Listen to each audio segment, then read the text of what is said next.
Entradas y salidas de un PLC. Bueno, aquí vemos un PLC Siemens con sus entradas y por aquí sus salidas. Bueno, vamos a hablar de las cantidades de entradas y salidas. Una de las clasificaciones más comunes de los PLCs hace referencia en forma directa a la cantidad de entradas y salidas de un PLC y nos dice que un PLC es considerado micro PLC cuando tienen menos de 64 entradas y salidas, pequeños cuando tienen menos de 256, medianos cuando tienen menos de 1024 y grandes cuando tienen más de 1024. Dispositivos de entrada y salida. Bueno, los dispositivos de entrada y salida son aquellos equipos que intercambian o envían señales con el PLC. Cada dispositivo de entrada es utilizado para conocer una condición particular de su entorno, como temperatura, presión, posición. Entre estos dispositivos podemos encontrar los sensores inductivos, como vemos aquí, centros magnéticos, ópticos, también los pulsadores. Los dispositivos de salida, bueno, son aquellos que responden a las señales que reciben del PLC, cambiando o modificando su entorno.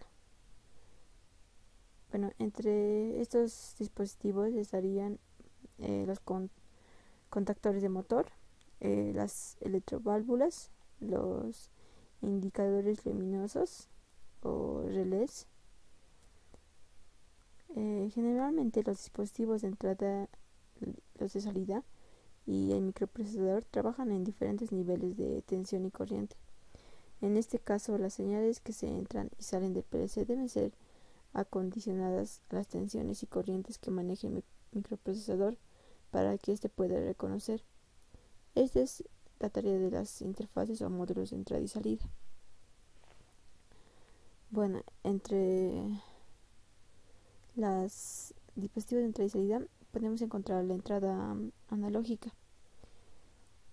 Bueno, estos módulos o interfaces admiten como señal de entrada valores de tensión o corriente intermediarios dentro de un rango que puede ser de 4 a 20 miliamperios o 0 a 5 voltios DC o 0 a 10 voltios DC, convirtiéndola en un número.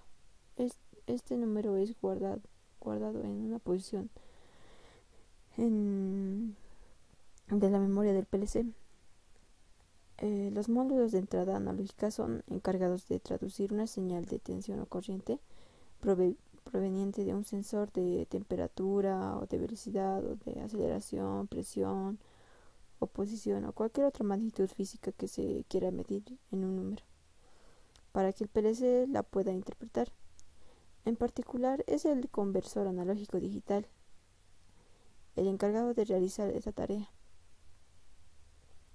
Una entrada analógica con un conversor AD de entrada de 8 bits podrá dividir el rango de la señal de entrada en 256 valores.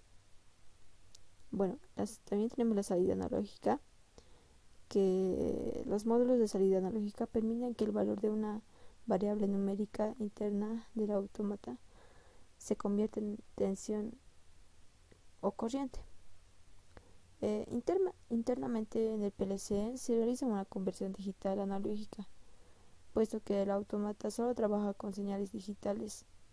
Esta conversión se realiza con una precisión o resolución determinada y en un intervalo determinado de tiempo. Esa tensión o intensidad puede servir de referencia de mando para actuadores que admitan mando analógico, como pueden ser las válvulas proporcionales, los variadores de velocidad, las etapas de tristores de los hornos, los reguladores de temperatura. Bueno, también podemos hablar de las dispositivos de entradas y salidas de entradas digitales. Bueno, entre las entradas también llamadas binarias o on-off, son las que pueden tomar solo dos estados, encendido o apagado, o estado lógico 1 y 0.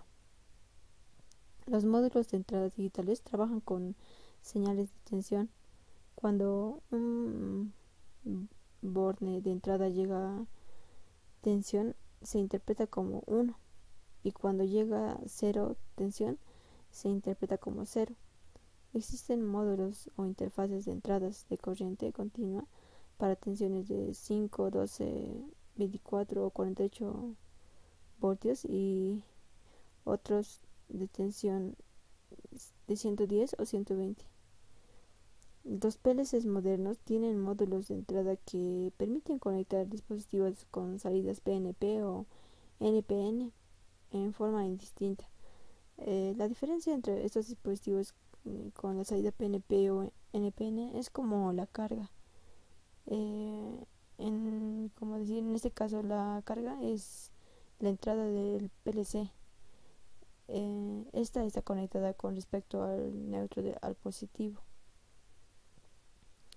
Bueno, también podemos decir que las señales digitales, en contraste con las señales analógicas, no varían en forma continua, sino que cambian a pasos o en incrementos discretos en su rango.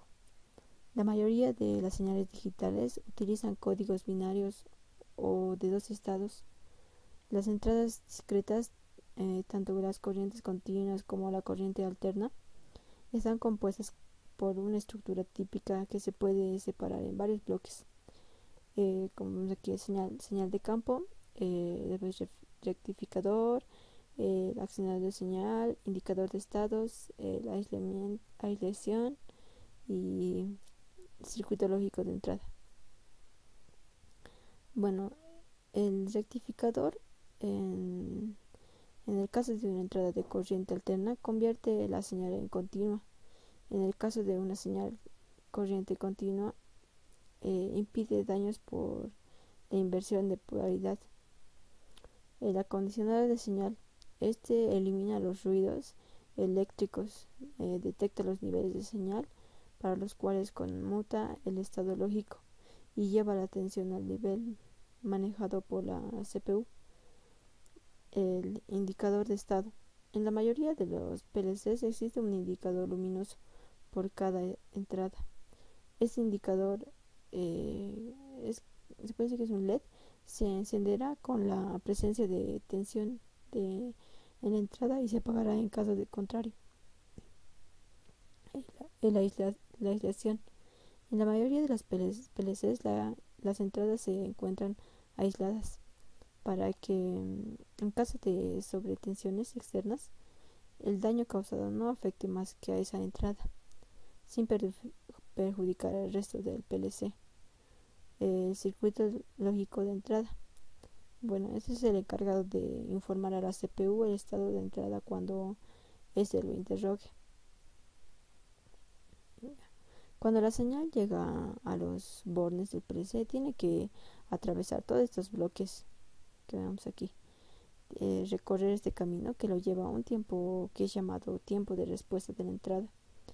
Un aspecto a analizar es el mínimo de tiempo permanencia o ausencia de una señal requerido para el PLC la interprete como 0 o 1. Si una variable de proceso pasa al estado lógico 1 y retorna al estado 0 en un tiempo inferior al tiempo de respuesta de la entrada, es posible que el PLC no llegue a leerla.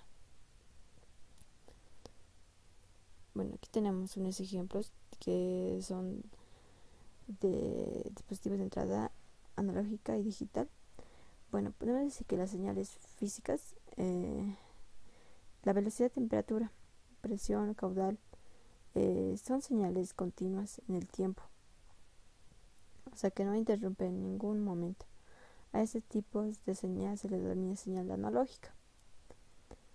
También lo podemos ver por este gráfico que van como ondas. Cuando la señal depende de un evento, como por ejemplo presionar la llave de luz o no sé, presionar un pulsador, a esas se le llaman señales digitales. Bueno, la señal eléctrica y sensores. Los sensores se convierten las señales físicas de distintas naturalezas en señales eléctricas, en tensión, voltaje o corriente. Bueno, un ejemplo puede ser el caudalímetro, mide el caudal de la tubería y convierte esta información en una señal eléctrica proporcional. Esto puede ser una señal analógica. Otro puede ser el sensor inductivo, detecta o no la presencia de un metal y envía una señal constante de la tensión. Esto puede ser una señal digital.